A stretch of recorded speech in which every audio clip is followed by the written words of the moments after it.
Okay. Ready? So welcome to the Thursday, October 20th, 2016 meeting of the Auburn Zoning Board of Appeals. Do I have a motion to open the hearing? Motion to open the meeting, excuse me. Motion open. Do I have a second? Second. All in favor? Aye. Okay, so our first applicant this evening, 7 o'clock p.m. Applicant is Wholesale Property Company, LLC, requesting a special permit under section 7.6.2, 7.6.7 of the Auburn zoning bylaws to allow an electronic message center on property located at 100 Southbridge Street, Auburn, Mass., map 12, parcel 147. Is the applicant present? Yes. Okay, could you approach the lectern, please? Do I have a motion to open the hearing? Do Motion open the hearing. I have a second? Second. All in favor? Aye. So if you could just approach the lectern, if you introduce yourself and give us an overview of what you'd like to try to accomplish. My name is Gail Chandler. Am I too close? That's okay. I'm here tonight to try to get approved the an electronic message center sign and an additional sign for the side of the building on 100 Southbridge Street.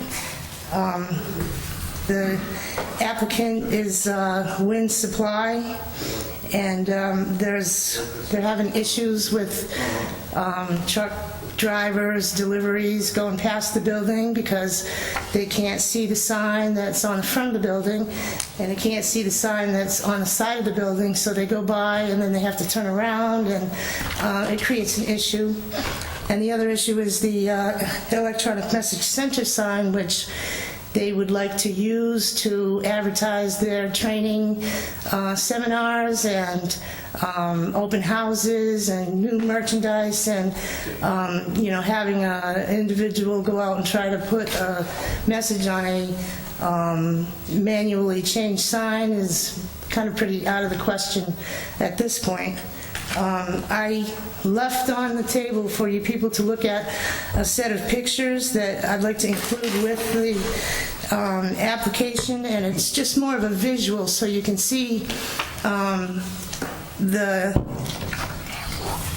what I'm talking about. So when you're traveling westbound on Route 12, when you see the building, you see the side of the building, but you can't see the front of the building. Mm-hmm. So, we need the larger sign on the side of the building because, so that these truck drivers will be able to notice the building before they go past it. The first page is an aerial view which shows how the building is situated to the road, and it's on an angle where you can't see the front.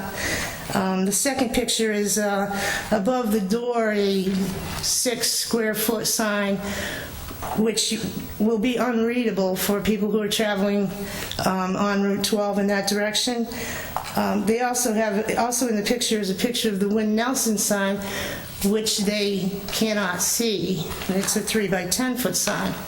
On the next page is a set of letters that we're proposing to put on the side of the building so that when these drivers go by, they will see the sign and know that they need to stop, and that's where they're going.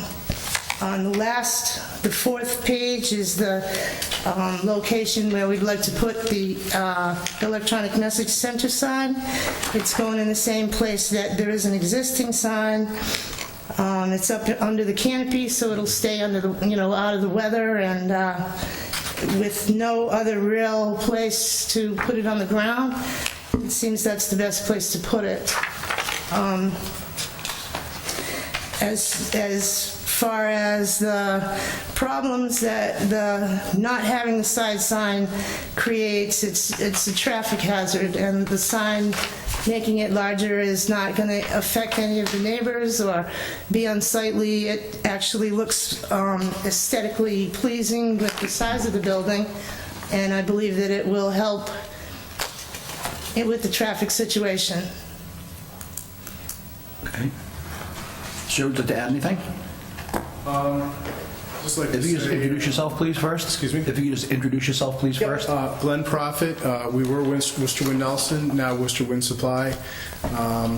I just like to say that I'm proud to be in Auburn, and I just like doing business here. But if you're driving 45 miles an hour, which is the speed limit I'm not saying they all go 45, but 45, 50, whatever. It's impossible if you're going southbound to be able to see my business and recognize who I am. I don't know that it matters. It was a long time ago, but Kessley and Morse had a huge sign all the way across the whole thing, but we're not proposing that. I just want to be seen and noticed.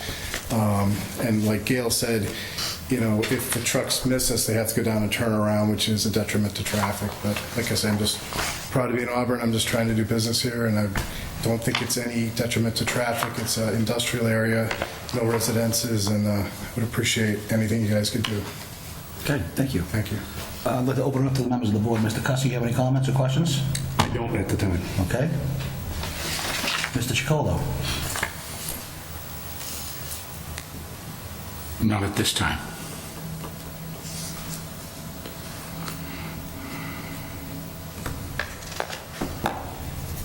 Mr. Maron? Thank you, Mr. Chairman. Thank you for being here. Thank you. Just a couple of questions for clarity, and I think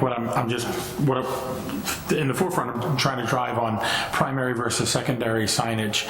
So what you're proposing to me appears to be secondary signage. Yes. And so for that, our bylaws speak to size and placement. How many additional, so is it one secondary sign or two? Yes, one. One secondary sign. And the total square footage of the secondary sign that you're 45 square feet. is 45 square feet. Okay. Are there any, and I am familiar with the property, sir, and I can appreciate the woes of folks wanting appropriate signage for folks driving through as it's situated, and I'm familiar with the overhang. So the signage that's currently on the building now, it's on the front facing and then the side facing, correct? Yes. Okay, and so the message center that you're proposing would in fact replace the, I want to call it side facing because your entrance is in the front. It's Well, a it's second. actually- It's really not a sign. It's more of it's a message center just to, you know, if it's Memorial Day, wish our veterans well. I mean, it's just one of those things. Like we have trainings. You know, Wednesday come to Fujitsu training or Baderis training, or you know, it's not going to be anything. It's not going to be like zip and by or anything. It's probably going to be just one thing. Come stop by Wednesday at 4:30 for our training. Darris, or it's not like a sign like stop at Win Supply. I see. It's just something. More of a messaging center. Right. Not to put any words in your mouth, but more of a, I have a good understanding of that. So, but that you'd mentioned that the placement of that would actually replace an existing sign? Well, there is an existing sign there that will be taken down. We didn't have a And- sign on the building to begin with. We Right. have that sign, which is small, and it's going to replace that sign. So it's actually going to be part of the front sign. It's actually it's perpendicular to the road, so it's underneath the overhang. So if it snows, it won't be an issue. And getting employees to go put it, you know, manually push it is impossible. Does it show a picture of that? Yeah, I mean, I've got a picture of it here, so I'm not trying to put you through the paces of Okay. trying to explain the placement, sir. I appreciate your comments. And so that signage would, so I see a sign that's there existing now, and then there's a black rectangle, so that the electronic messaging center, if I can refer to it, that would actually replace that sign that's Right. currently there. Right, we were able to put up a new sign on the front, right? Right. So my only other question is that front the side area, excuse me, with that overhang in that space. When you're proposing that electronic message center be put there, will there be any additional signage on that side of the building? There is, Well, the side of the building is where we want to put an additional set of letters. The 45 square foot sign on the- would be on the side. that's the other side. On the front, where the message center is going, there is a front sign. We just put a new sign on the front of the building. But if you included the square footage of the message center, it doesn't exceed the square footage allowed for the building, so we could consider that part of the front sign. Okay, I appreciate your comments, and thanks for straightening me out on what you were calling the front versus the side. Thank you very much. I don't have anything further at this time. Okay. Thank you. Ms. Roach? No questions. No? Ms. Blaze? So is the Win Nelson sign going to be removed? Yes. It's gone. Okay, so it's gone now. Is there a door over the proposed electronic sign there where the flag is? Is there a door there, an entrance there? Or There no? is an entrance there, but it's not above the door. Not above the door. Okay. How far away from the door would the sign be? It's probably 10 10 feet? something? feet. Yeah. Okay, thank you. That's all. That's all, thank you. Thank you. Back to you, Mr. Cussy, if you have anything else to add. All set. Okay, Mr. Chacolo? I do, thank you, Mr. Chairman. The electronic message center that you're proposing, the size of that is, help me here, I know you've got the information 2 foot here. 7. Is that 16 square feet Yes, about that. from what I see here? Yes, 2 foot. Yeah, Yes. it's 16 square feet. Now, out of this 16 square feet, you're proposing that the whole thing, aside from the frame, will be message center? Yes.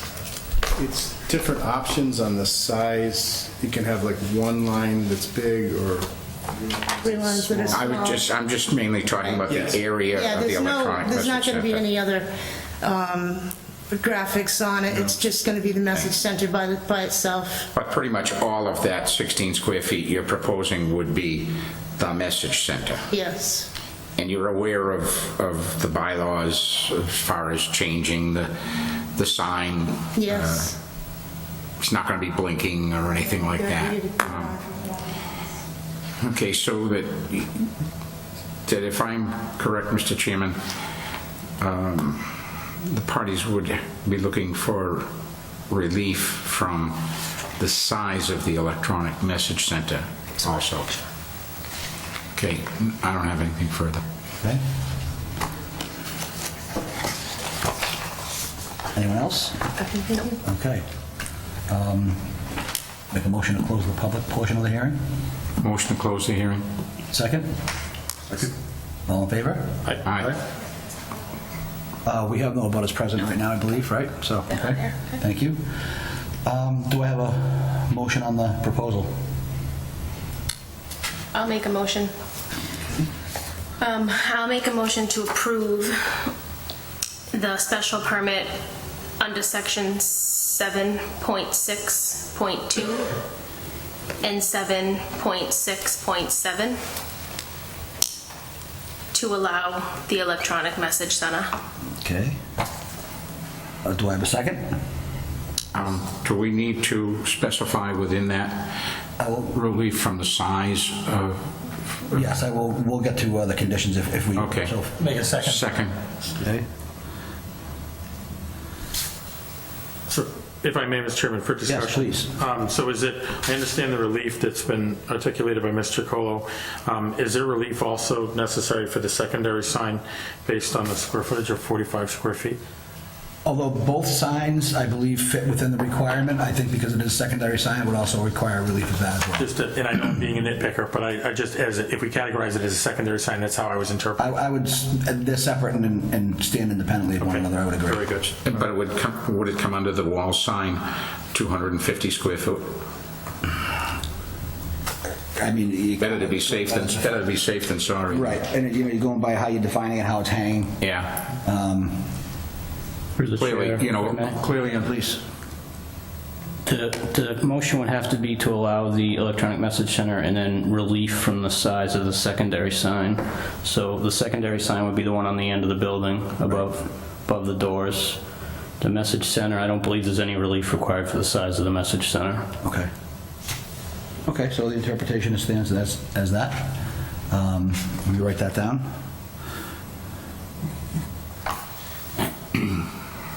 So I would support as proposed, Mr. Chairman, and we offer the relief of categorically of a wall sign for that secondary sign. And we're considering the large one, as I see, again, because we interpreted which is the front of the side of the building, but the one with the 2 large arborvitaes, we're considering the secondary.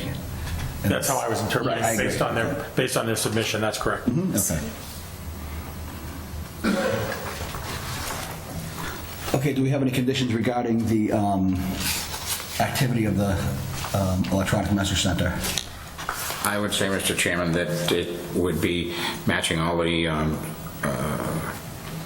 requirements that the town has as the subsections of 7.6.7. 7.6.7, okay. And that they stick to the 16 square feet that they're proposing. Right, okay, Right. I agree. Mr. Chairman, I don't know that we asked the applicants hours of operation as far as whether or not it's going to be a 24/7 or not, and I don't think it has any impact on any conditions. But I just bring it up as a point of clarification. Do you want any restriction on that? I mean, I think it's a fair condition to say that it should be turned off overnight. Okay. Do you have a particular time in mind? 9, 10? I don't, and I would agree with that, but I in fairness to the applicants, I wouldn't want to limit, I don't know what their hours of operation are. I don't know if they're going that late with their operation. And Okay, so let's do a quick motion to open the public hearing again, please. Motion to open the public hearing? Second? Second. All in favor? Aye. Okay, so we have a couple of more questions for you. So again, we didn't discuss hours of operation, and one of the board members brought that up. What would you plan on running the sign?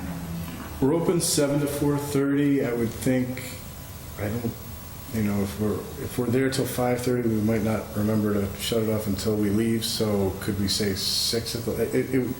We really don't need it after we close, but if somebody messes up and doesn't leave till 6, can we say like 6? So by closing, I think is reasonable. Absolutely. absolutely, yeah, and that's why I was hesitant to respond. I didn't want to limit them based on their hours of operation, Right. to give them that latitude. So I think if we Okay. identify by closing, I would be very comfortable with that. That way, it doesn't limit them if they change their hours for some reason. So if we just, I can put a blanket statement of just basically saying that the sign can be illuminated during the hours of operation. That'd be acceptable to all? Yes. I'm very comfortable Is with that that. acceptable to you? Okay. Motion to close the public hearing? Motion to close? Second. Okay, so just to review quickly here, Ms. Roach made the motion to approve, seconded by Mr. Chacolo. We had determined that it was going to be relief for the secondary sign, not for the electronic message center, and the conditions would be that the sign will operate during hours of operation, quote unquote, and that all the conditions under 7.6.7 of the Auburn zoning bylaws would apply, and that the EMC of the electronic message center will be restricted to the requested 16 square feet. Okay, so I have a second. Do I have a,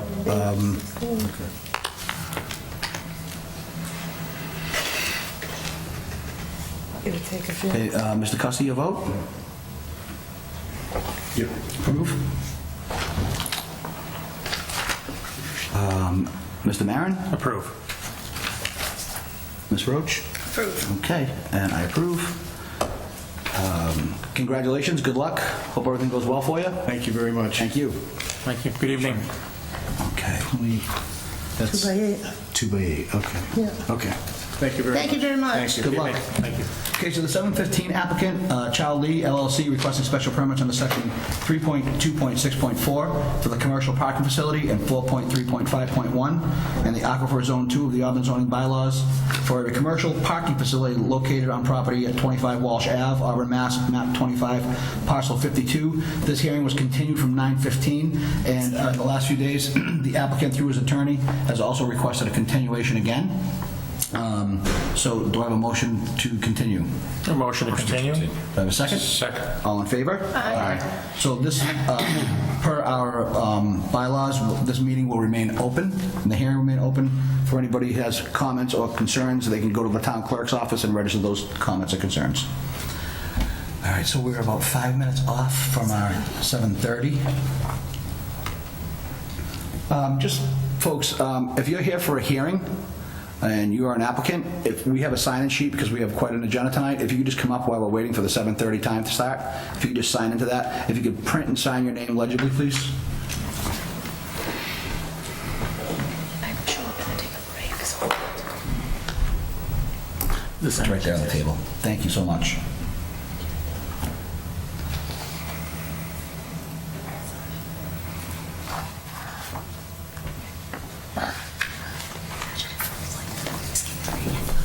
Thank you. So we have about 10 minutes by my clock here before we can wait for the 7:30 hearing. So do I have a motion to go into recess? Motion to go into recess? Second. Second, all in favor? Aye. Okay, so we're going to take a 10-minute recess while we have to wait for the 7:30 time. Start? I was going to suggest we take care of our housekeeping. Oh, we did? But a recess is Yeah, fine. that's okay. Thank you. Okay, do I have a motion to come out of recess? Motion to come out of recess. Second?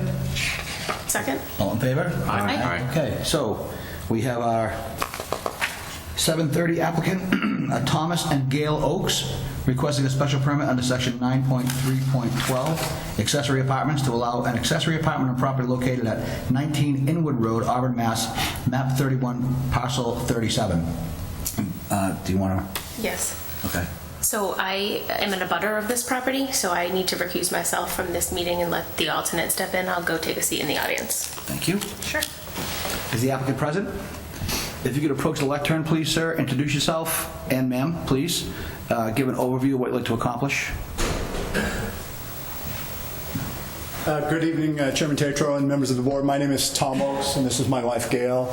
We recently purchased a home at 19 Inwood Road this past June, and together with her son, Jeffrey LeBlanc, and his girlfriend, the four of us live in the house, and we're looking to add a convert part of the garage into an accessory apartment.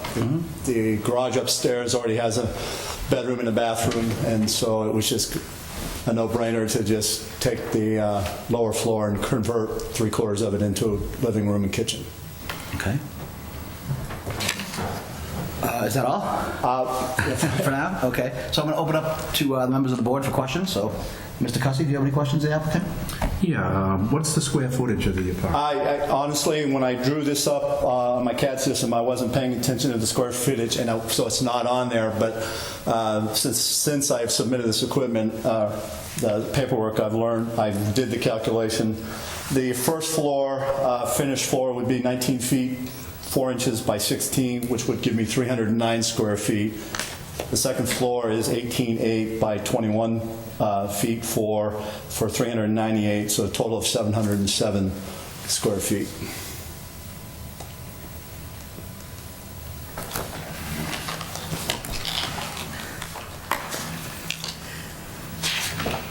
Okay, now, and is there, I only see one way in and out of this? Is there, The plans was to have a door, a main entrance into a breezeway, a common hallway with an entrance door into their apartment, and adding a second door to the back of the building.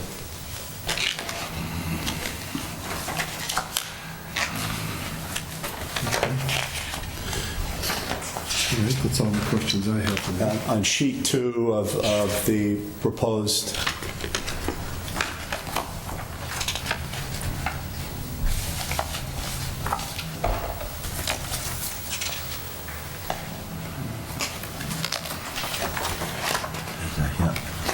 Yep, so it's a comment, right? Okay. Mr. Chacolo? I'd like to reserve comment. Mr. Maron? Thank you, Mr. Chairman. No questions at this time. I'd like to reserve comment for any abutters. Okay. Ms. Blaze?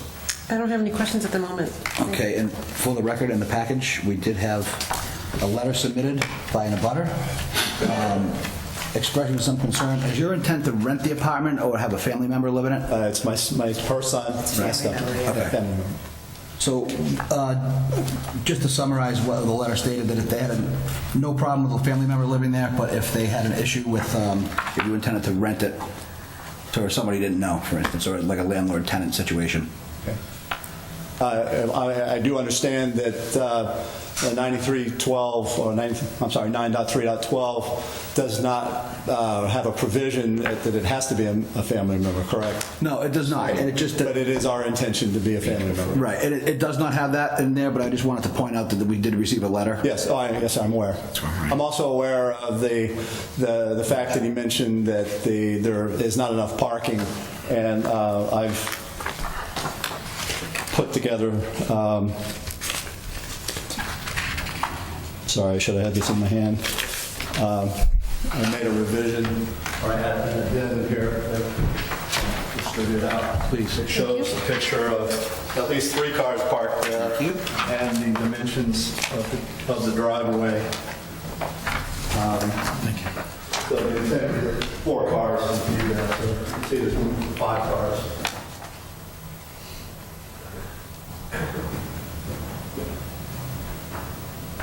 Okay.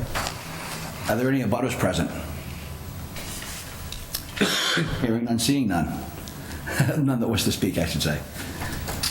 So back to Mr. Chacolo.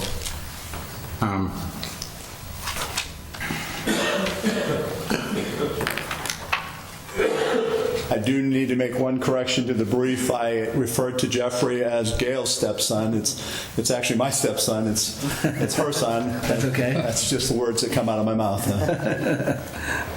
The question I have would be directed over to Caleb, and that is the comment on our zoning determination that all of the inspections for said permits must be completed and approved prior to the issuance of any new permits. How does that affect the request for this permit? And are there open permits that must be closed out prior to considering this permit? No, I believe they've been closed out since. They've been closed out, so that the sheet we have here for, it looks like a remodel dated 8/29/16, that's complete and closed out. Yeah, that's been completed since the determination was made.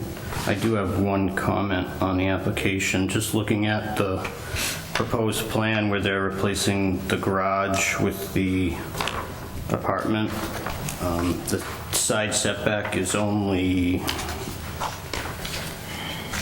I believe it's 8.7 feet, which is allowable for a garage in the RA district.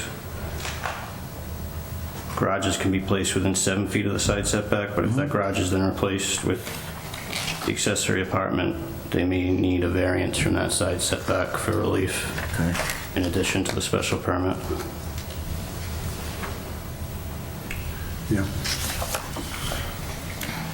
And my next question would be, we have the letter from an abutter. Yes. Do we need to read that, or just? I actually just kind of summarized it, what the concerns were already, and I didn't think we really wanted to read the entire letter. Fine. So I'd like to entertain the idea with the board that we would have to amend the application to go with special permit and variance because of the side setback.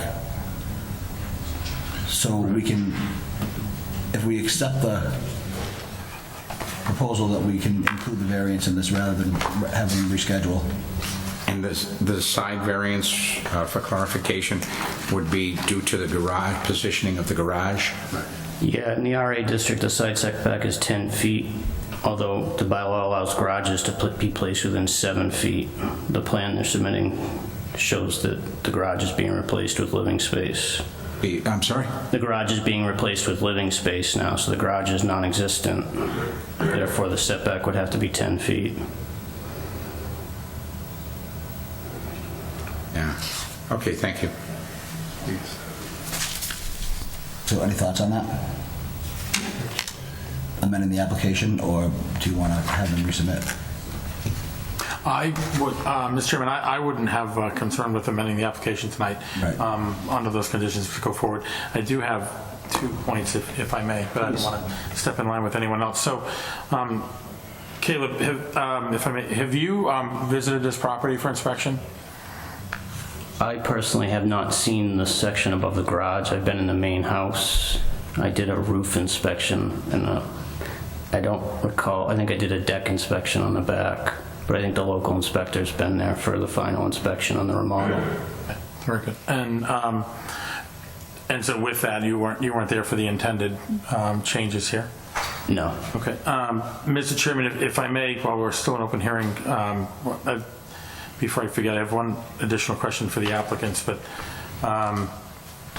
I believe that we would also need relief, and this is a question for you, for the board, and for Caleb as well. And again, this is splitting hairs, must be the engineer in me. So if in fact they're talking at 707 for a total square foot, then we're 7 square feet over minimum. Right, I recognize So that. just for clarity, I can move that wall in and give you 700 if that's all it takes. It's just the placement of that wall in the garage that can be pushed in or out to whatever size you want.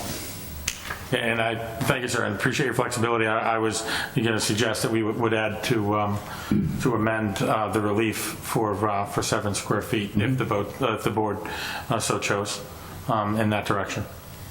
Mr. Chairman, if we are now considering that setback that has to be 10 feet and granting a variance for that, does that now trigger the rules and the restrictions that we have on our variance process? Well, it certainly would. They would definitely apply. And if that is the case, then we have those 3 situations that would have to be met. And so that it might be beneficial for the parties here to resubmit, knowing the three conditions that would have to be met. I see your point. That would be to cover us as well as the Oaks.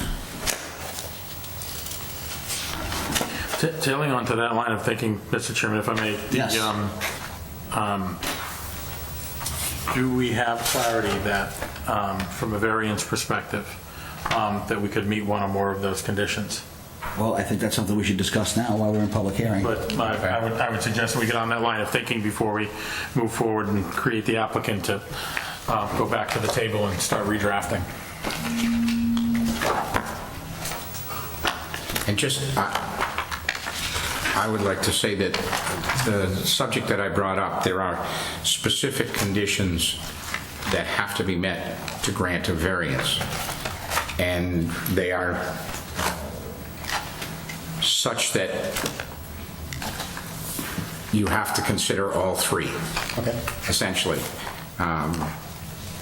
One is topology, the other is impact on the area, and the third being, God, I can never remember it, hardship.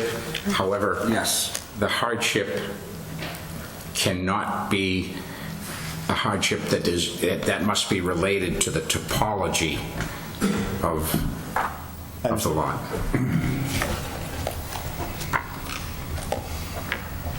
Through the chair, if I may. Yes, please. The topology, if you read the bylaw, the topology could concern the lot or the structure. So where it's an existing structure, you may have some leeway on that. And that's under 955. Well, let's see if we can get to it that way. Well, that's what I think we'll do. Let's read it right out.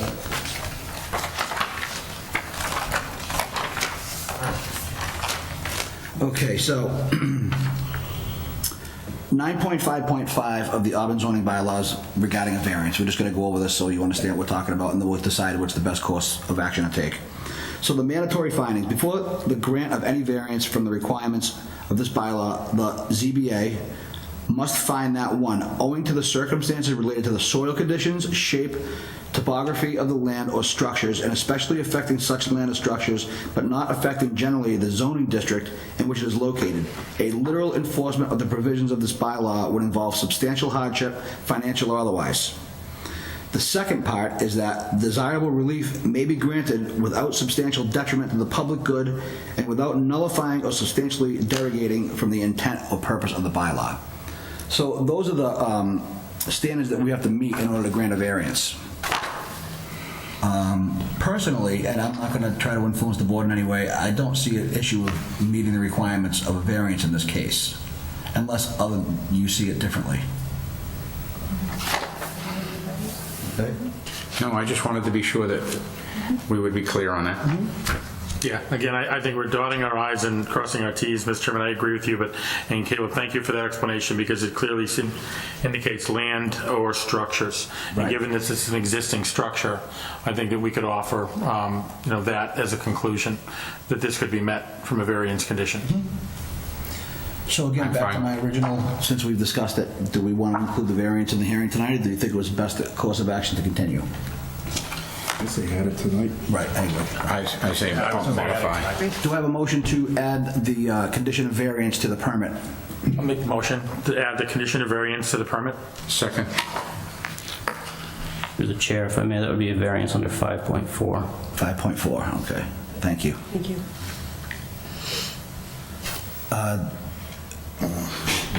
All in favor? Aye. Aye. Any opposed?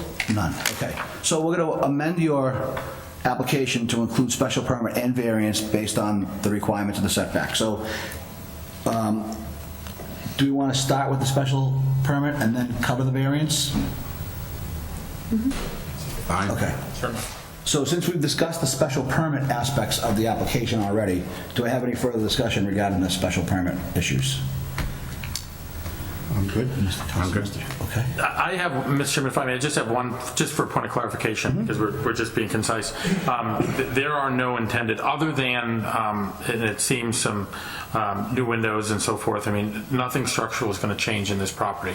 Nothing structural. There'll be a new wall added in the garage to separate the storage area from the living area. That's an interior wall, Yes, right? interior wall, Okay, right. so, very good. And that, and if I may, Caleb, so that wall, I mean, obviously it'll fall under the permitting process, but that wall is designated based on living space versus storage space. I don't believe that there's any intention here to maintain a garage, so they would not need a fire barrier, correct? It would depend on how, if they had an overhead door and they were storing lawnmowers and stuff in there, they'd probably need to maintain the fire barrier. Okay. But that would be looked at with the building permit review. Okay, so permit review and inspection would take care of whatever requirements would be necessary along Correct. those lines. Thank you, sir. That's fine. Thank you, gentlemen. No further questions, Mr. Chairman. Ms. Blades, you have anything to add? I do not, thank you. Okay, just want to make sure. Okay, so let's move on to the variance requirements, as we already discussed.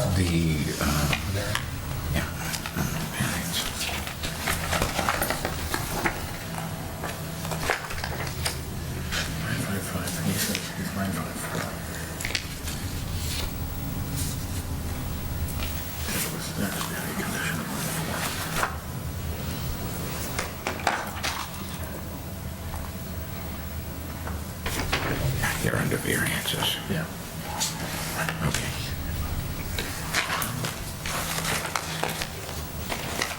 Set? Yes. Okay.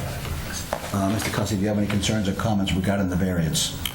I don't. I'm okay Okay. with the existing building being 8 feet, 7 inches from the side. Right, okay. Mr. Chacolo? I'm okay.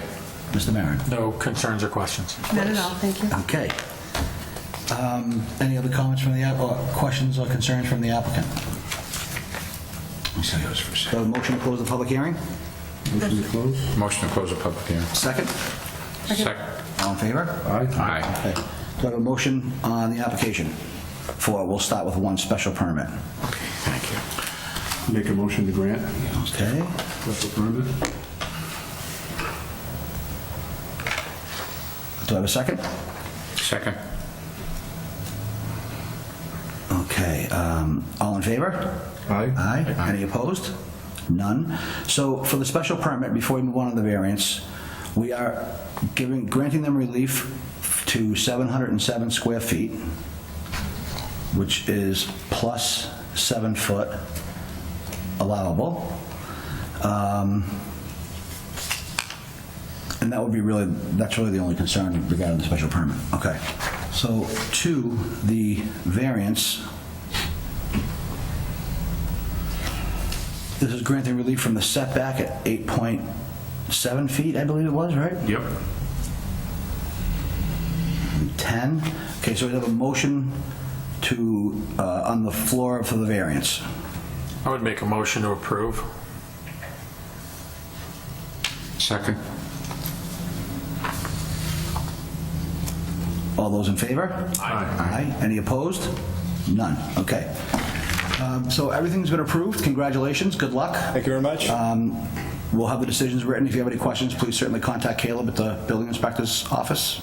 I will be And, in close contact with you. I'm sure you will. Good luck. Thank you very much. Good evening. Okay.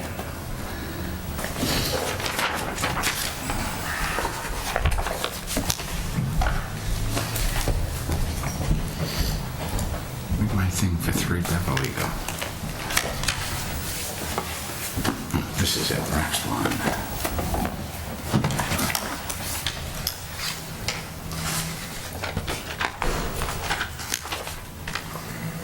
It's in my pile somewhere here now. It always starts out neat. Yes, yeah, use mine. Totally. Okay. TV, you know. Okay, so we have a 745 applicant, Cindy and Eric Schofield, requesting a special permit under section 9.3.1.2, accessory apartment and variance under section 5.4. So we're gonna go over the same thing we just went over again. So we should be well versed. Dimensional regulation table for property located at 3 Beverly Road, map 17, parcel 144. I see the applicants are present. Could you just introduce yourself, please, and give us an overview of what you try to accomplish? My name's Eric Schofield. This is my wife, Cindy. We're looking to replace our garage with an in-law apartment for Cindy's mother to move into. Okay. Can you describe some of the plans for us, what your intention is with the property? what you- The plans I put in the package were just preliminary to have something for the board to see. The footprint will be no bigger than the garage is now. We have a architect ready to go. If we get the approval, then we'll have the drawings made up. So, what else would you like to know? Well, let me do this. I'll open it up to the members of the board to ask you some questions, and we can kind of filter through it as we go. All right, thank you. Mr. Cussy? Okay, you're going to keep it 700 square feet? Yes. Okay, and the relief you're looking for is what, 4? Just on the setback? Yeah, when we initially asked for permission to move forward, they thought that the eastern boundary was too close, so we hired a surveyor to come out to determine the eastern border was fine. The front is 19.6, and the bylaw is 20. Right. Okay. So we're talking... 6 inches. 6 inches. Yeah. Right. Less than 6. Right. 0.6. 0.4. Right, okay. Through the chair, if I may, there'll Yes, please. also be relief for road frontage, 20 feet of road frontage. 20 feet of road frontage, okay. Thank you, Mr. Chairman. I had that same question. So 100-foot road frontage is required, so they would need, in fact, relief because they're 80. Right, okay. So we're looking at 20 feet of road frontage and less than a foot of setback. Okay. So you need relief on the frontage even though there's an existing building? Is that how that goes? Yeah, if you look at 9.3.12.3, on the lot in which the single-family house is located must meet the minimum lot size requirement and must comply with all other applicable zoning requirements for its district. It's one of the conditions of the bylaw for the accessory apartment standard. Oh, correct. Yeah. And that is letter C. Accessory apartment.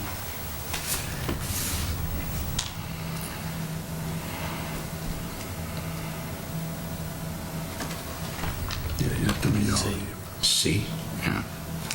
Yeah. C.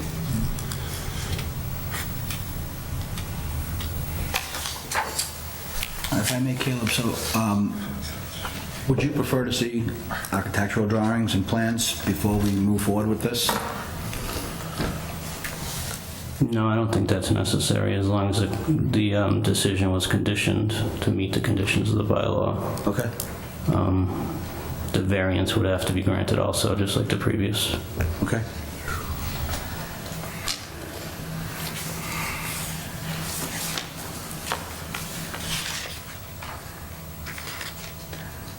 Just waiting to go through the usual questioning. Yeah. I have no more questions right now. Okay. Mr. Chacolo. Thank you, Mr. Chairman. The particular garage, is that already torn down? No. You're looking to tear it down? And the Well, we're not sure, at this point, we've had the architect come out for the preliminary viewing, and he's the one that's going to come back to us to determine what needs to be done structurally, if we need to, start from the bottom all the way up, or use what we have there. Do you, is this smart draw plan that we have in the packet? That was just something that I could reference with you to show you basically what we're looking. What you're considering? Right. Okay. Honestly, that $3,000 is not floating around in my house, so I didn't want to spend $3,000 on an architect to come here and have you say no, so.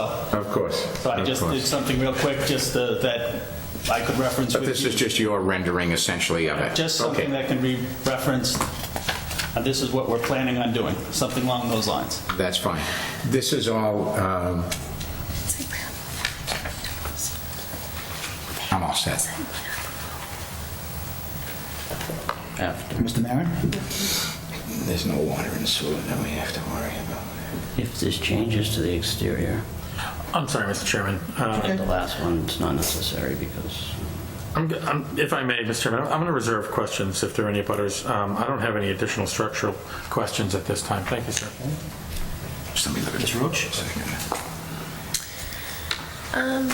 Not really. Just tell me a little bit about the driveway. We ask all the time about parking because the more people who live there, the more cars there are, and for your abutters and for emergency vehicles on the street, that's always a concern for us.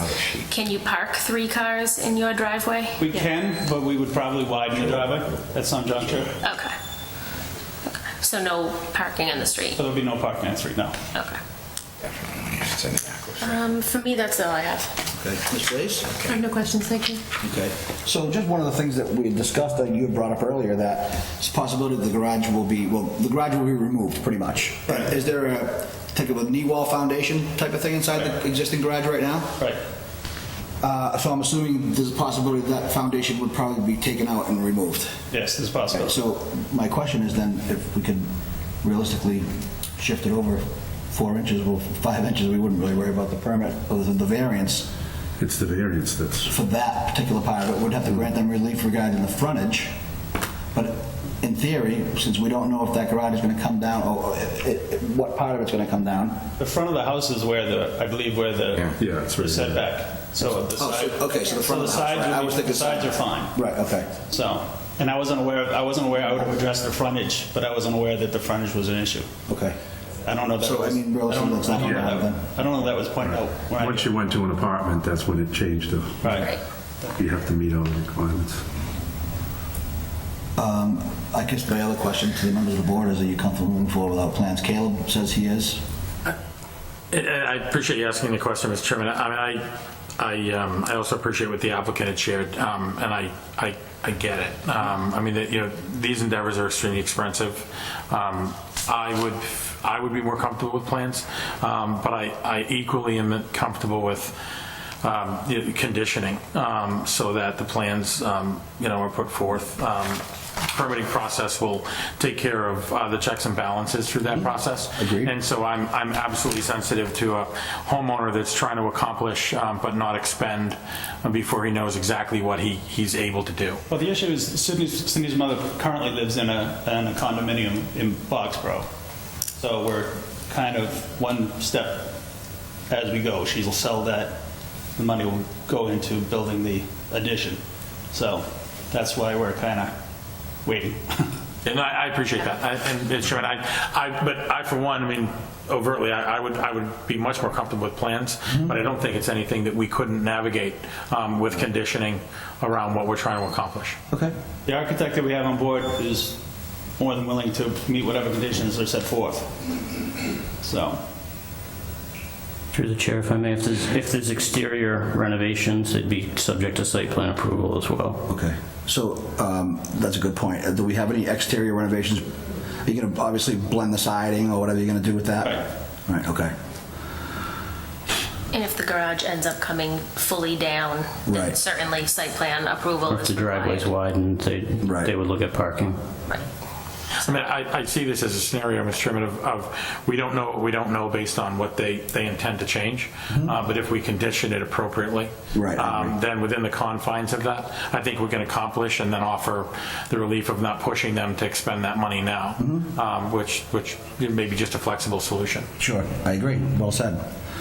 Okay, any further comments from the board? And this is, we're just talking about the special permit right now? Or are we talking about? Well, I think we'll handle it in the same state as we did at the last Okay. hearing. So we'll talk about the special permit first. Yep. I'm good with the special permit.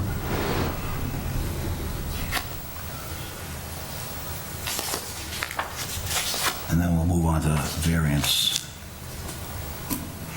Okay, so brainstorming, special permit conditions. Providing that we make a motion to approve at some point, but let's talk about, want to get those down on the list. I'm sorry. I would say stay within the 700 square feet. I follow all the rules of the accessory apartment. Yeah, I would say by the author of the letter. Thank you, Mr. Cussy. I was thinking the 700 square feet. And then we have, because I've just written one of the conditions of many that you write, but all applicable state, local, federal under the permitting process. And I think that gives them an opportunity to work flexibly within what they're trying to accomplish, but not asking them to take the checkbook out now. Anyone else with conditions? We talked about the possibility of site plan approval due to the possibility of the exterior of the structure changing. And relative to what changes are actually Right. taken on. Yes, sir. And then I think you also discussed the possibility of widening the driveway, correct? I think the applicant mentioned that they may do that. Right. You would need 2 extra. So that would be covered under site plan approval. Right, okay. Exterior and driveway, okay. All right, so for special permit conditions, we have obviously stay within the 700 square feet, abide by all the regulations in our local bylaw. Mr. Marin included all applicable state and local regulations, and then with the exterior of the building changing, the possibility of site plan approval and with widening the driveway. Sounds good. Okay, so do I have a motion to close the public hearing? Motion to close the public hearing. Do I have a second?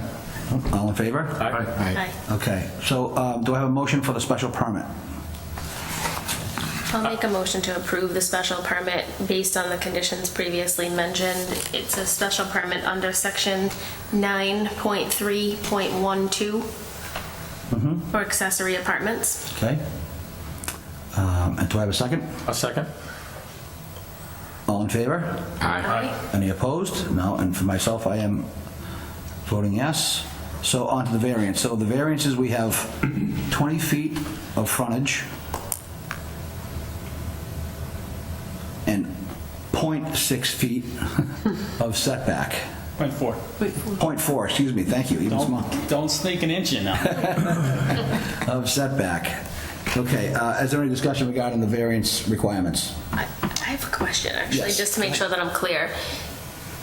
And Caleb, you probably, well, you guys might. If they leave the existing structure, they still would need the variance because the use is going to be an accessory apartment and not a garage. Okay. That would be correct, the way the Okay. bylaw is written. All right, I just wanted to make sure that that's true. Okay. Thank you for that Sure. clarification. And as stated, Mr. Chairman, each hearing is different and unique, but given the existing structure, the only point of discussion I would raise is if the structure is substantially changed through their planning process, that it may need to be revisited. And so I wonder if in fact, based on, I'm inclined to approve based on the existing structure is what it is. Can we, for discussion, can we condition the variance such that no changes to the structure? Because if we're approving an existing structure and it changes through the process, then I think that opens up a different discussion. Would that be covered under site plan approval, the site plan approval? Yeah, I don't believe you would need to condition the variance. Part of the building permit application, they would have to meet all the setbacks, and site plan approval would also review the final plans. So if we're approving based on existing, and the structure changes, then that can still be categorized as covered under site plan approval? I think the portion of the structure that they're seeking the variance from, they have no intention of changing that side of the building at all.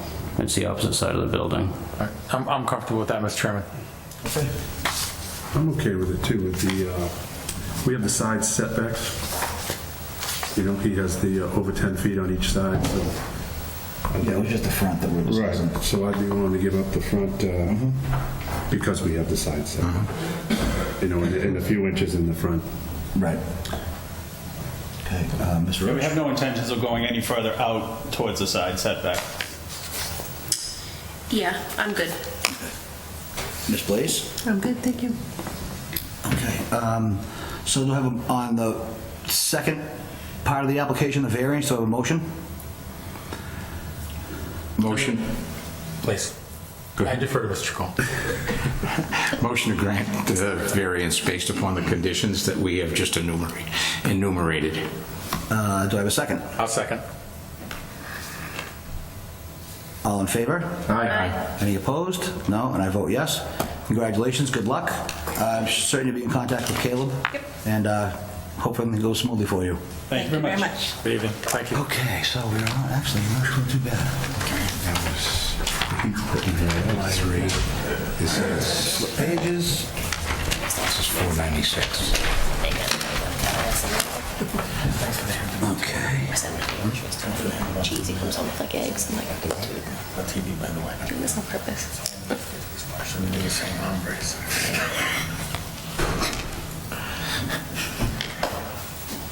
What time is this one supposed to go on? Okay, so we have an 8 o'clock applicant, Masala LLC, requesting a special permit under section 4.3.5.1 of the Aquifer Protection District of the Auburn zoning bylaws for auto repair in Aquifer Zone 3 for property located at 496 Washington Street, Auburn, Mass. Map 57, parcel 135. The applicant present. Yes.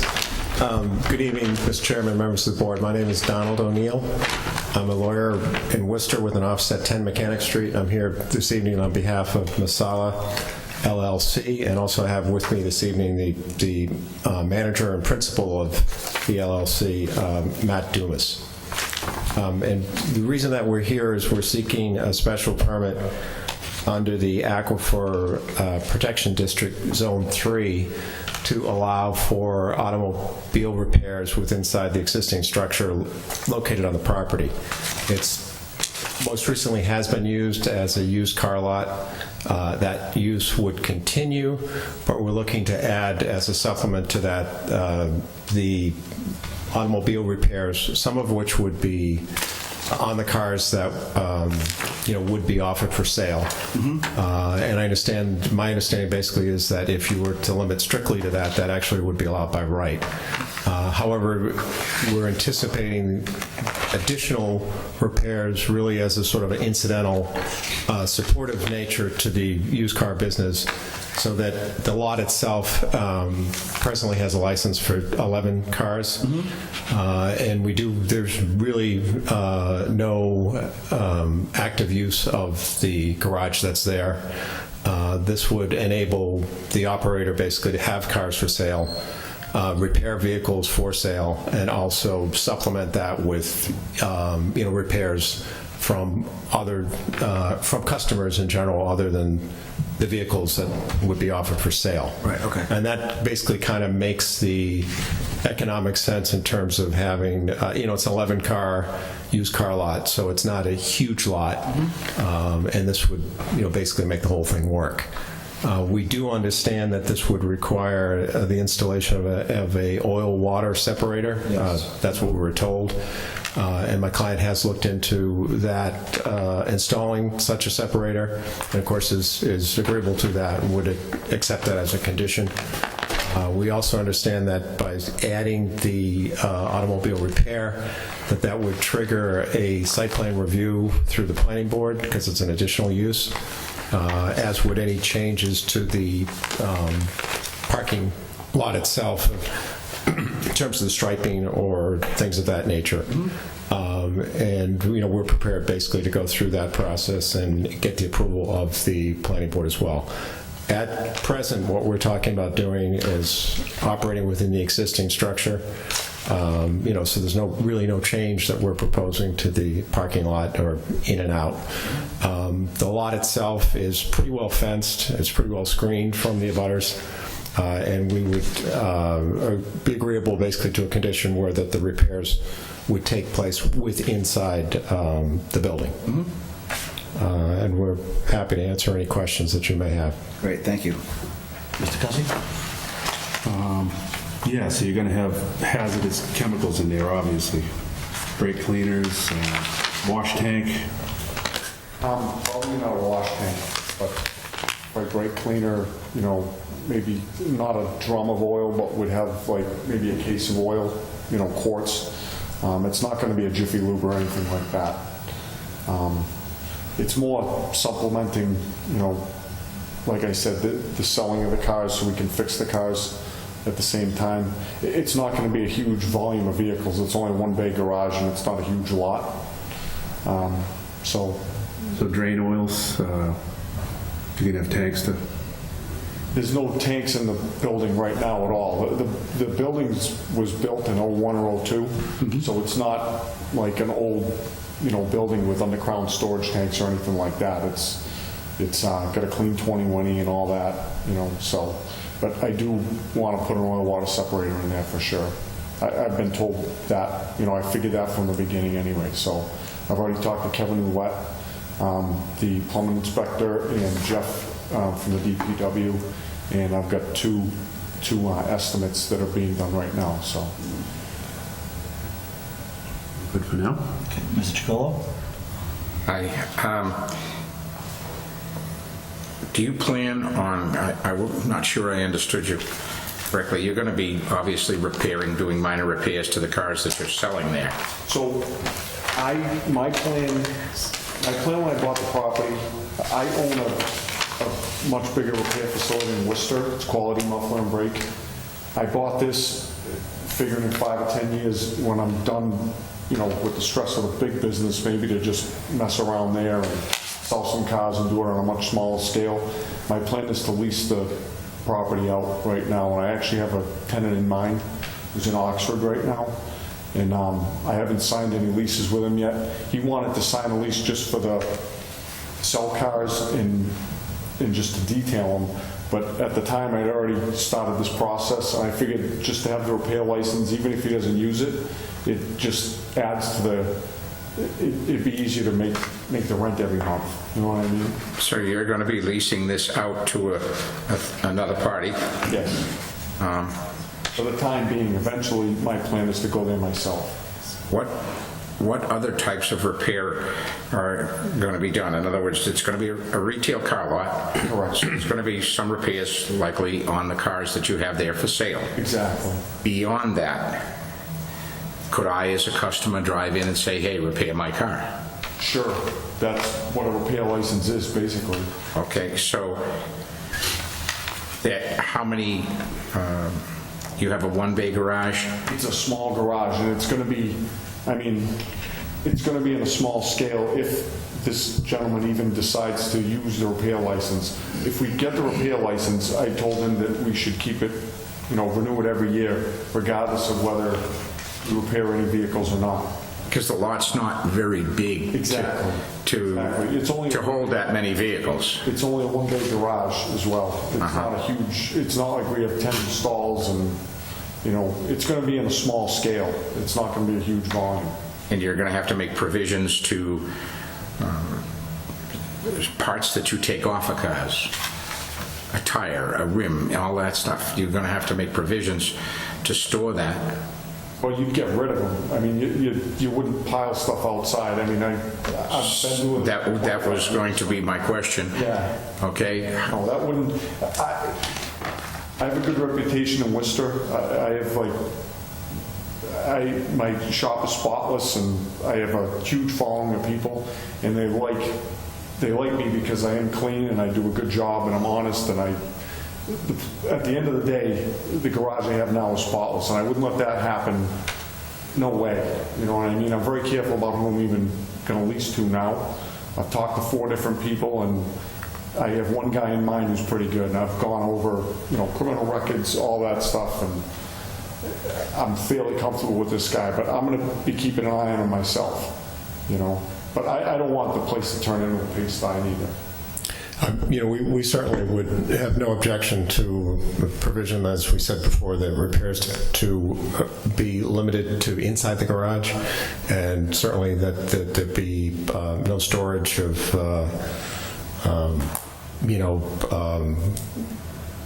inventory or parts or anything of that nature outside, and that be kept in a neat and clean appearance. Anything along those lines. That's his intent anyway. So it doesn't bother us at all to add that type of a condition, because that's what we would expect to do. Okay. Thank you. Mr. Marion. Thank you, Mr. Chairman. Just a few questions, and I apologize if this was part of your initial brief that I didn't catch. You purchased a property. What's happening on the property now? Nothing. It's vacant. Okay, it is vacant. Okay, Right. so There still is a used car license is still in effect, I believe, for 11 cars. Okay, so this is in addition to the license that's currently existing, but there's no activity on the lot now, sir. That's right. All right, very good. I don't have any additional questions right now, Mr. Chairman. Thank you, sir. Ms. Roach. So I guess my question is, I'm just having a hard time locating on the plans where the existing garage structure is. I see what it looks like proposed building. I see the spots where the cars are. But where's the... Yeah, it's where the proposed building is shown. Okay, that's the garage. Yeah, also that's the right. existing structure. This was done in, I believe, when the building was approved. The plan date on the plan is 2002, so this is what was proposed, and that was what was constructed. Okay, so that's it. Okay.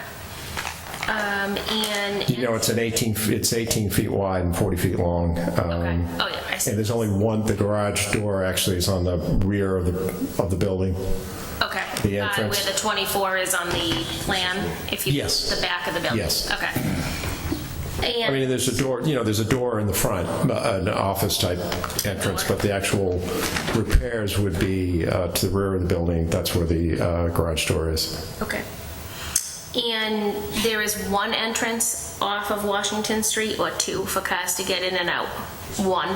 Just one. And there's also one to exit from South Street, or no? No, There's no exit on that side street, so there's one in and one out. That's it. Okay.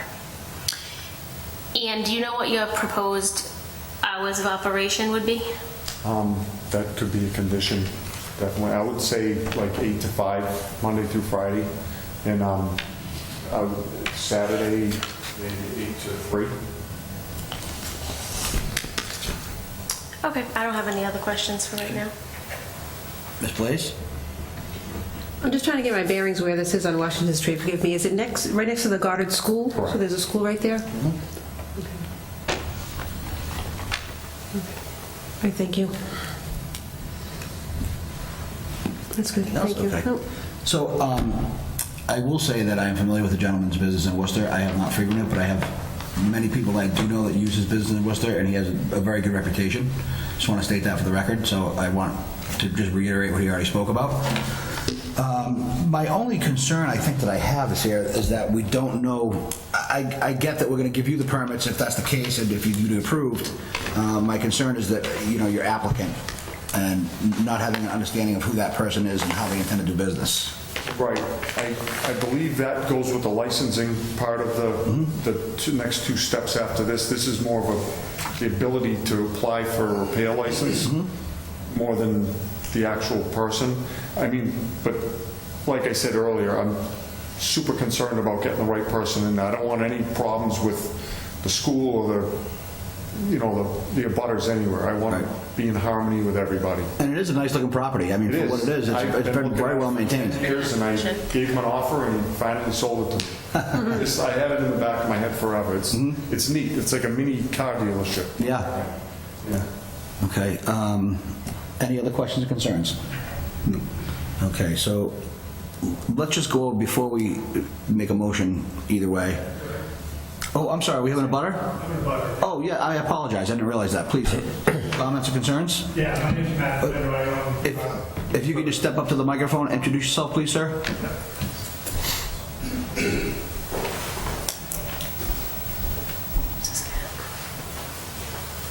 Hi, everybody. Thank you. My name is Matt Flandero. I own the Goddard School and the property next door. I've been there for 15 years. I talked to Matt briefly on the phone yesterday. My concerns too, I mean, I have a preschool there. I got, a lot of children that are coming in and out on a daily basis. A lot of traffic coming in and out of that entrance. It can be a difficult entrance on my end, and at his entrance, it's even, the two lanes kind of mesh, start to separate at my entrance, and then it's a full 2 lanes at his entrance, so people coming down, taking a left in, it's a difficult entrance to get in for my school too. That's one concern I have about, and I don't think it'll increase traffic flow, but I don't know about that. But, and there's been a handful, probably 3 or 4 different, car dealerships that have gone in and out, and they've always just done detailing, and that's always been the understanding, and I've always been okay with that. When I hear a repair thing going in, same questions, and I asked him about it too, about oil and spillage and ground contamination, because I am downhill from there. I'm 99% sure that his drainage from his property goes underneath my main driveway and into my, whatever you call that, at the end of my driveway, where the drain is. So those are little concerns I have. When I bought the original person who I bought the property from owned both pieces. I allowed a variance for that building to go up, and so we kind of overlap a little bit, so it's a tight squeeze there. But those are just concerns. I'm all for someone trying to make money. I'm not opposed to that, but I'm just, I've had a business there for 15 years, and there's children involved, and it's a very reputable business, I like to think, and we've always, been in the up and up of the town. And and my thought is, someone else going in there too, leasing it to someone else. When the repairs start coming in, I don't know how much it's policed, how it's organized, how the filters are changed regularly, all those little things that I don't even want to know about, but I'm concerned about those things being upkept and done. We've like I said, we've been there for 15 years and looking forward for another 10 or 15 years at least. That's my plan anyway, so those are just my concerns. So with those concerns that you brought forth, would you recognize any type of suggestions of relief? What would make you a little more comfortable, let's say? Like I said, Matt called me up, gave me his word that wouldn't happen, and but I still, I don't know him, no offense, and just the thought of repairs makes me concerned, and the questions are already brought forth about ground contamination, and spillage, and if something happened over there, if it affects my property, then it affects my business, and that's a big concern for me. So one of the things that I can hopefully put your mind at ease about is that one of the primary responsibilities of the ZBA is that we are stewards of our aquifers. So we are really like sort of the benchmark to make sure that we take care of our groundwater in town. So by putting certain special conditions that actually the applicant and his attorney already mentioned, such as the oil and water separator, we could put limitations on the amount of fluids that are available, how often they actually are scheduled for pickup, how quickly they're removed from the property. And I can tell you just from my own experience at one time working in a garage that most of the time when a vehicle is brought in for repairs, and I'm not going to speak on behalf of the applicant, but what I'm telling you from my experience in garages is they'll break down a car, they'll take it apart to find out what's wrong with it, they'll inspect all those parts. The parts store will deliver the parts that need to be repaired. And for the most part, these days, a lot of the old parts are core charges, alternators, starters, batteries, different things like that. The stores take them back and recycle them because there's profit in that as well. So we can really, again, make sure that he's maintaining his proper schedule of lubricants, oils, different things like that to come on and off the property. And I think we can probably set your mind at ease to know that those are the things that we always concern ourselves with. And we've done several of these over the years that I think we've managed pretty well. So. That's great. Like I said, I'm not opposed to what's going on. I just have to, I gotta make an effort. You know, I gotta make my spiel, whatever you want to call it. Yeah, no, I understand that, and I appreciate it. Okay. Anything else? No, that was basically it. Okay. And we'll certainly take your concerns into consideration, and if we do in fact grant the permit, we'll make sure that those conditions are met and you'll be satisfied. Great. Thank you, Mr. Chairman. Thank you. Mr. Chairman, another thing I thought of when we were having this discussion is just that, there is the used car license does require renewal on an annual basis. Right. And I think that I don't think we'll need it, but that could be a further check in terms of the renewal of the license that's going to come up if there's any issues and, that present themselves in terms of the appearance of the property or that type of thing. I think you could condition those anyway, but it's another, it's sort of an automatic annual review, if you will, of what's going on. Right. I agree. Mr. Cussy, you have a question? I mean, with the annual renewal of the licenses, covers it pretty well. It does, yes. Yeah. I agree. I mean, if the place turns into a mess, his fluids leaking and just, he just doesn't get his permit renewed, and that's the end. So. Okay. Mr. Chicolo? All set. Mr. Maron? Just a point of clarification, so the annual license process, is it for both? Is it for the repair as well? Is that annual? Those are both licenses issued by the Board of Selectmen. I believe they both are annual renewals. And department heads usually can have the ability to comment on any issues they see with the licenses before they're renewed. Through that reissuing process, are there automatic inspections annually? No. So not making the point, but I just something that we could condition if we thought that was appropriate. Right. On a renewal, you'd want an inspection, correct? Do they do an inspection, or do they just... There are no annual inspections for this type of business, no. It's the way I understand it. I'm sorry, Scott. No. So I would like to see an annual inspection. Okay. Before the permit was renewed, the license. Okay. And that's why I raised that question, because I understand as they go through the granting authority, if they go through the Board of Selectmen, it's an application, it's a discussion, it's an appearance and a hearing with the Board of Selectmen, but it doesn't trigger an inspection. Yeah. And so that's why I was curious. I mean, if we're looking for that as an automatic check, then we would need to condition, I would expect. I would. And also, I think, though, when the selectmen renew an annual license like that, I know they take into consideration if there's been any complaints about the property or the business owner. And, so those are, again, that's part of the check and balance process. That's true. But you're exactly right. And I wouldn't suggest that the selectmen don't actually view the properties as well as we do. So, yeah, not just a formality, but yeah, I just thought I'd raise the point. Typically, I would be doing a drive-by inspection of the property probably 4 days a week because I'm up and down the road quite often. Yeah, I mean, If I could add, I think also we do have a neighbor who's going to have his eye on the operation, and I think, even on an annual basis if problems developed, I'm sure we would hear about it, or Mr. Chairman, would there be any kind of inspection that needs to be done because of the chemicals that he has there from the fire department? We can certainly request it. I actually had a recent conversation regarding a different application with Captain Anderson. Actually was very grateful and thankful that we did that. They did not require the conditions that we set forth in the permit, and he wanted to make sure that he was clear that we kind of put it out there as a suggestion and not necessarily a mandate. But he was very thankful that we actually put those requests into the application, so that's certainly a possibility. They also have these flammable storage cabinets that are readily available in industrial supply houses. We can require that as well.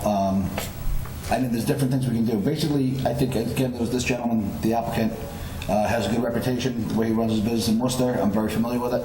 And I think that, again, the property is in such good condition, I don't think you'd want to have that property deteriorate. Just my 2 cents. I think all comments are relative and relevant, excuse me, and I don't think there's going to be any absence of feedback either, up or down, and so with reputation and what he's stated, I think we vetted this. Ms. Roach? Yeah, I just have 2 things. One, I guess, is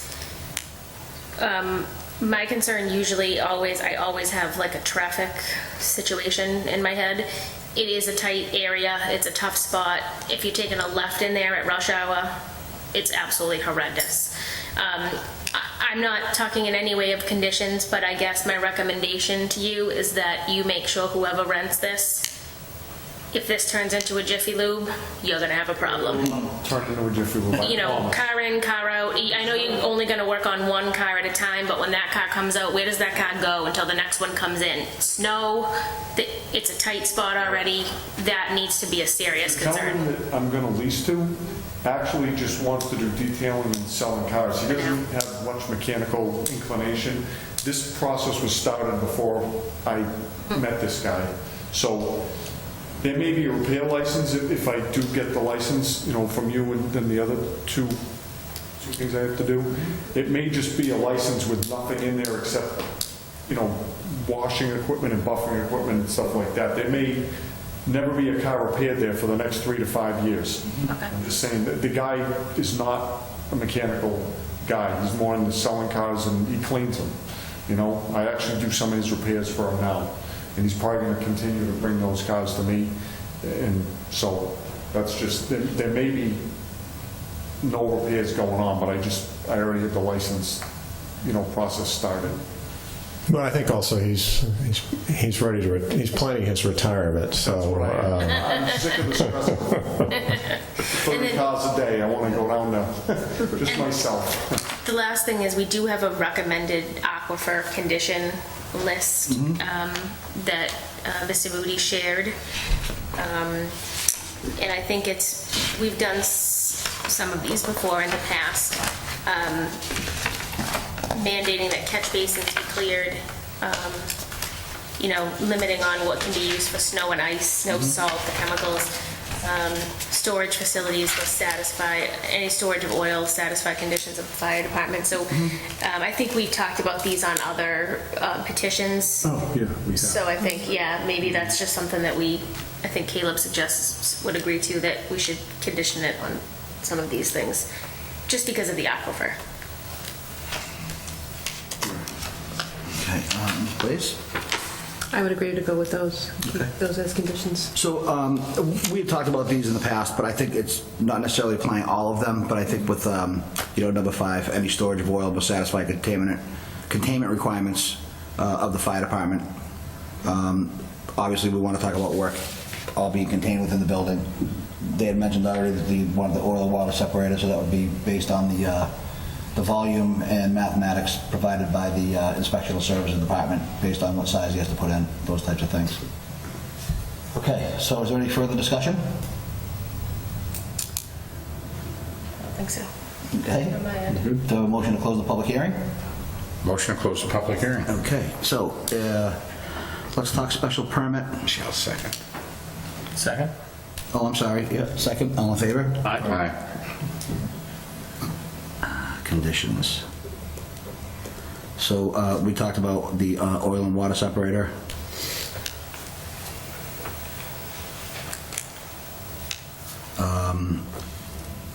Anything else? What would you like to add to the conditions before we move forward? I think some of the aquifer conditions, So- I think number 5, which is any storage of oil must satisfy the requirements of the fire department. Okay. I think salt and other chemicals as far as ice or snow, I think we've done that typically in the past on ones where the drainage can be into the aquifer. Or maybe not no salt, or maybe what did we do last time? There was a, Caleb made some Something, right? recommendations last time. I'm not sure if we can actually apply that one in this case, because it's zone 3. I would agree, and I'm not even sure what's there for drainage structures, so maybe. Again, this is a by right situation anyway. I mean, all we're really doing is adding the repair permit to it. I mean, because technically he can open up tomorrow and sell 11 cars a day. Correct. So, you know, that's True, really yeah, the condition true, too. This is a yeah. by right. Yep. There'll be the site plan review. Yeah, the site plan review. So we have the oil and water separator, the oil storage per the fire department regulations, with a recommendation for a inspection, not a requirement, and we'll leave that up to the fire department to determine if that's necessary or not. Anything else? I think that covers it. Okay, so we have the oil and water, we have that.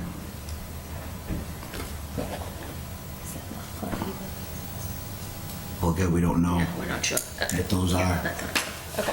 Mr. Chairman, did we want to recommend on annual review? I wouldn't make it a condition that an inspection is mandatory, but I would make a recommendation that it be inspected on review of the annual. Again, I'd like to refer back to Caleb on this. Can we, Going to inspect it. because if it's a by right situation, can we require that? I know it's a special permit and we can put conditions, but are we going to burden your office also? It'd be in special services. Yeah, I don't know that I'd condition for a mandatory inspection. I mean, if there's issues going on, I'm going to hear about them anyway, and I'm going to be there. Captain Anderson's going to hear about them, he's going to be there. So that's why the Board of Selectmen bring the license renewals to the department heads every year, and we go through them, and if there's issues, we get them solved. So just thinking, reviewing in our head what we've discussed, we've already talked about the other two. I'm going to include that no used parts, which were taken off a vehicle, be stored on the property.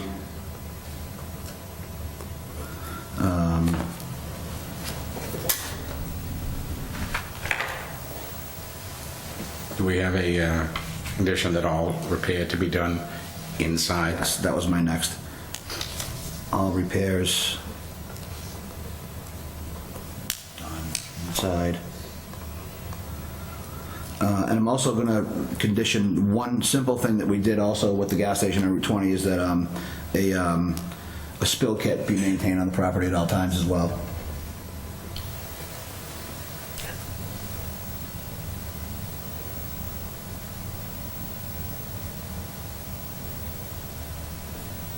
I'm sure you're familiar with the spill kit, right? The absorbent sponges, the little, they look like ropes and different things like that. I And was going to say, in the city of Worcester, they require a storage cabinet for chemicals, the metal cabinets, and they do Yeah. inspections every year for my shop, so I'm totally familiar with that. yeah, and that was one of the things. I don't want to burden you with undue expenses, but I think the flammable cabinet Yeah, is a wise choice. You have to have it. That way, if there is a fire and they go in there, they're potential explosives if the building's on fire. So, yeah, the storage cabinet is definitely not an issue. And just for the purpose of making your neighbor happy, I'm also going to do, in the event someone does repairs there, we're going to ask that you require or submit a schedule of pickup. So if you're using like Safety Clean or somebody else that's going to come in, take your oil, or you're going to, how about we say, submit a plan to demonstrate that you have a system in place to remove old fluids from the property. So that could be a little bit flexible for you as well. So if it does become a little bit larger volume, you use a service that comes in, or you just... Right, so as far as Safety Clean, like the parts wash you're talking about, those are, I run a huge business, I mean a high volume, and we don't even use those. Right. Use that where we are. The space is so limited in this garage. Yeah. I mean, you can barely fit a lift in there. So you could definitely, Again, just but there's probably not going to be that, maybe used oil, but Right, I just want to have this, I just want to have a plan in place that's registered with the town. You just come up here with a typed, this is what we do, this is how we maintain our clean fluids, and this is how we remove the dirty fluids from the property. Pretty simple. one thing, the parts stores, if you buy oil from a parts store, like from Napa across the street, they're required to take the used stuff back. Right, And I'm people aware of that. actually fight over it because a lot of garages use it for heating oil. Yeah, the waste heater stuff. We don't even do oil changes at my shop unless we do an engine or a repair that we have to, like if we did an oil pan today, it was rotted, so we had to drain the oil, put new oil in it. I actually give it to the a couple guys up the street who have a waste oil heater. Right. And they fight over it because it's free. Yeah, I'm familiar with a few of those people that like to go and collect that stuff. So. Yeah, so it's good for them, and I get rid of it, and yeah, so like I said, I'm gonna have my eyes on the place.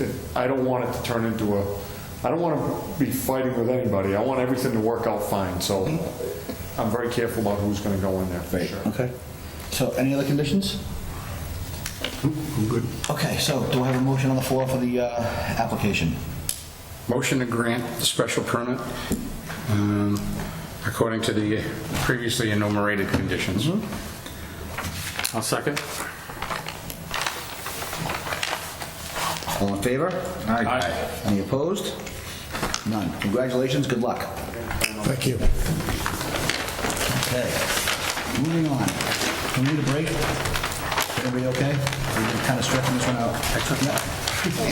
There's only one more. One to go. Okay, so we have an 8:15 applicant, Kevin, and I apologize if I do not pronounce your name correctly, Kuthan, requesting a special permit under section 3.9.1.2, home occupation of the Auburn zoning bylaws for the sale of homemade soap on property located at 13 Berlin Street, Auburn, Mass., map 32, parcel 125. The applicant present, can you introduce yourself, sir, and give us an overview of what you'd like to try to accomplish? Sure. Sure. My name is Kevin. I'm married now, so it's Julio Kuthan. Property is listed, though, under my previous maiden name, I guess. What I intend to do is basically I work full time, so this is like a part-time hobby of making soap, and I would like to personally sell them to my friends, family, coworkers, and possibly look at craft fairs and farmers markets. So it's going to be very small scale. I mean, as I said in the letter, it's briefly a few boxes of soap, maybe about 14 bars of soap per box. And as I, would be able to give them out or sell them, I would continuously replenish. But if I was doing it at a fair or an event, it's a month planning out because it does take some time to dry. I would be making larger to sell at a market, but I would have to play by ear if able to get permission. But it would be very small scale. I would probably sell until I run out, or have to stay there all day if I need to. But that was my intention. I sent there in the letter information that obviously I do this in my kitchen. It's very small, so I would be storing soaps in an office space on racks to dry. I can do it at houses too as well. So I am going to be, if someone wanted to do like a soap making party, I do that at a friend's house and I supply everything, and it wouldn't be done at my particular home. So that was my idea. I just wanted to make it legal, and I registered a name, came up with my logo, and trying to develop a website, license and insurance for liability. And I kind of gave you guys the structure because I'm really not modifying anything or adjusting. I'm just working within my home. So okay. I don't know if you guys have questions about it. Thank you. Mr. Kelsey, do you have any questions? Yes, so there's no hazardous materials here? This is all... Well, I mean, as far as I'm aware of, we'd be making soap with oils and essential oils and herbs and ingredients, and you use lye. But you use lye? Yeah, lye. Yeah. Okay.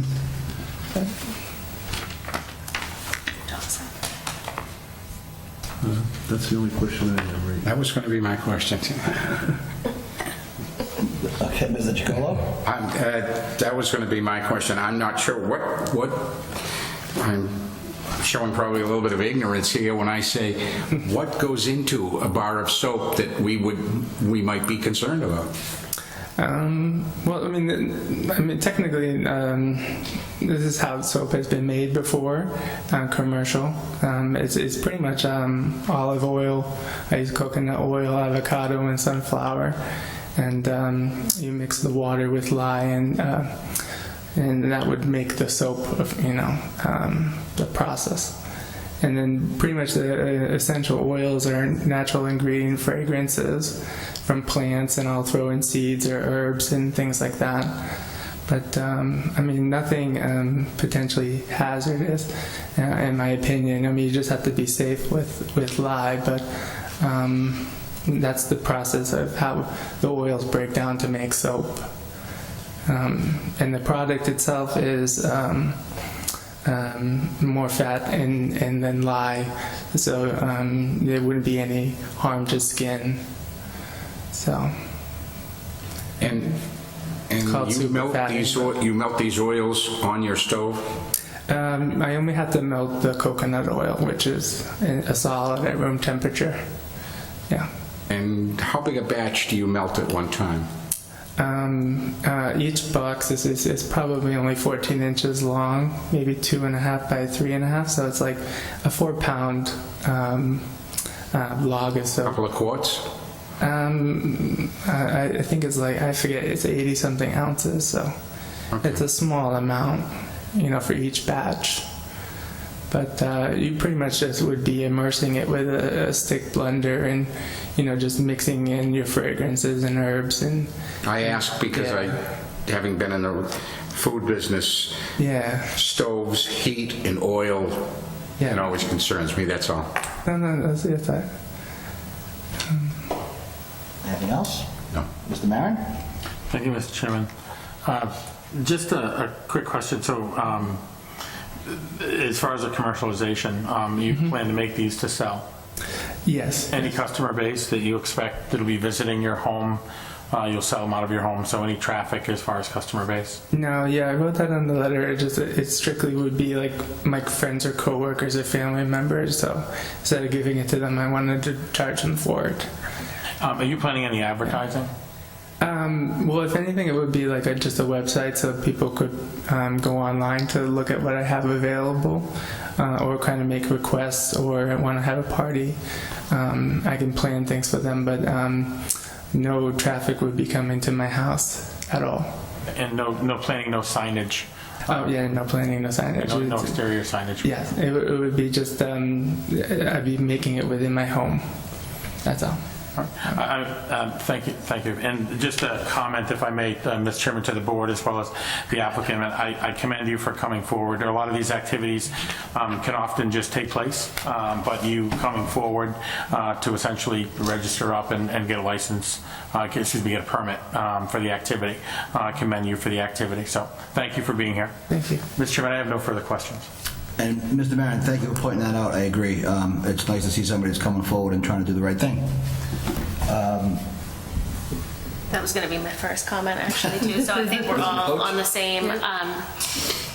So I guess the only question that I have, you did say in the letter that all your deliveries and everything come in the mail, so no deliveries coming to the house. The lye, is that how it's really pronounced? Lye? Yeah, lye. How much of that is stored, would you say, at your house?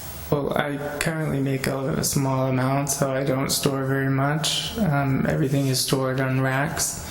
So right now, currently, I try to buy in bulk for like certain things, like maybe coconut oil, so it's cheaper. Okay. So I get a 5-gallon pail of that at a time.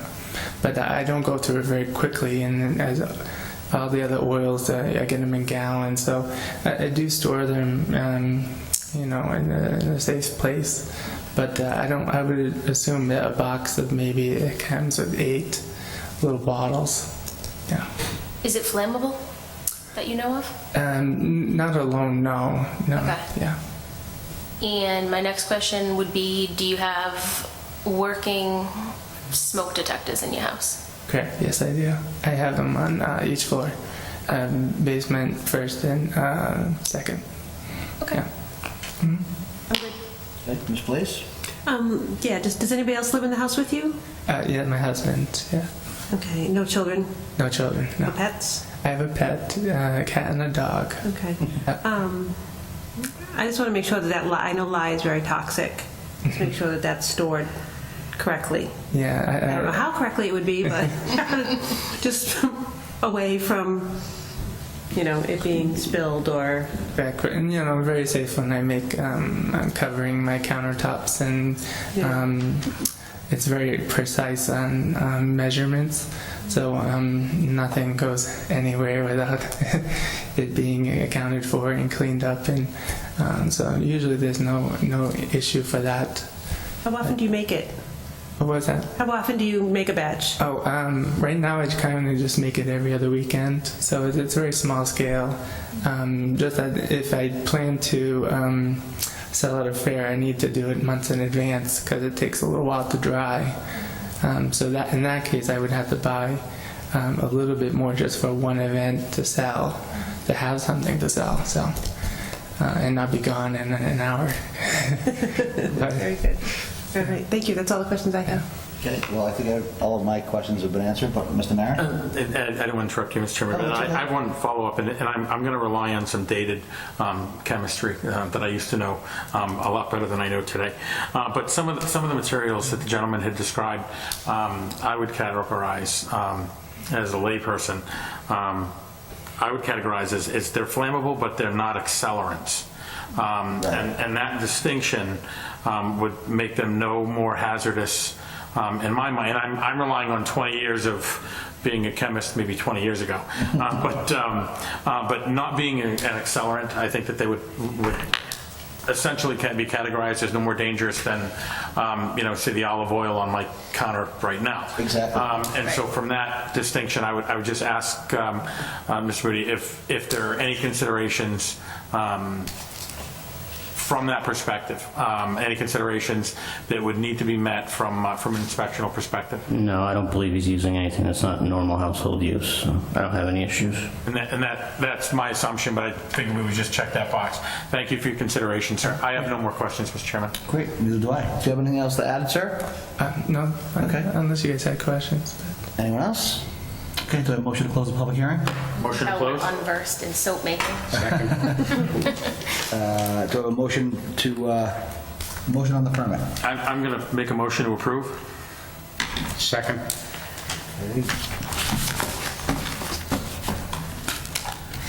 All in favor? Aye. Any opposed? None. Congratulations. Good luck.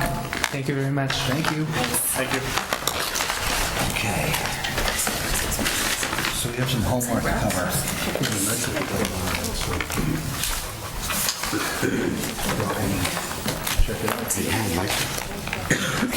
only at the bottom. But I like to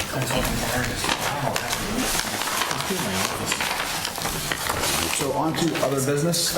If you recall, a while back, we had a Cellco Verizon decision regarding the wireless, for lack of a better description, amplifiers that went on down South Street. Yep. When I submitted that decision, I incorrectly worded it, so I've been asked that we make a motion to rescind that decision so I can resubmit it. So do I have a motion to rescind the Cellco Verizon decision for the purpose of editing and resubmitting? Motion to rescind the decision for the purpose of editing Do I have and a second? resubmitting. Thank you. Do I have a second? A second? All in favor? Aye. Okay, any opposed? No. No. Okay. So we have decisions that were pending for signature. Since I was not here last month, there would be 8 Renard, 20 Glenview, and Prime Motors are still pending because they are in the review process. I'm going to get that to them this week, and we can go and pass those around. While we're discussing, or while we're signing these, we have the minutes of February 18th, August 18th, and September 15th. So I have a motion to approve the minutes as submitted. Make a motion to approve the minutes as written. Second. Second, all in favor? Aye. Okay. That's signature. Yep. There you go. And the next meeting scheduled for November 17th, 2016.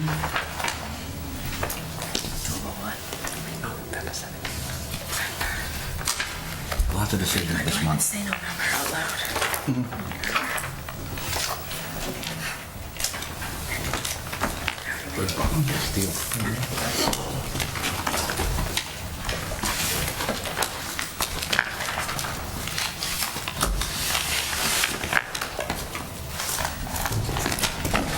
Just gonna like pen these, get these signatures.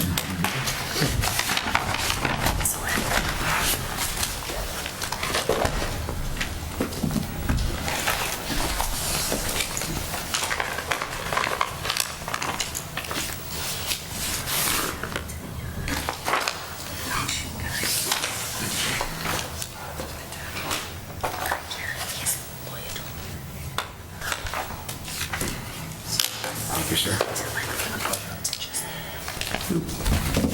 All set? Great, thank you, gentlemen. And Ms. Blaze, here you are. Okay, I think that wraps up our business for this week. We have a motion to... Motion to adjourn. Motion to adjourn, thank you. Do we have a second? Second. All in favor? Aye. Aye.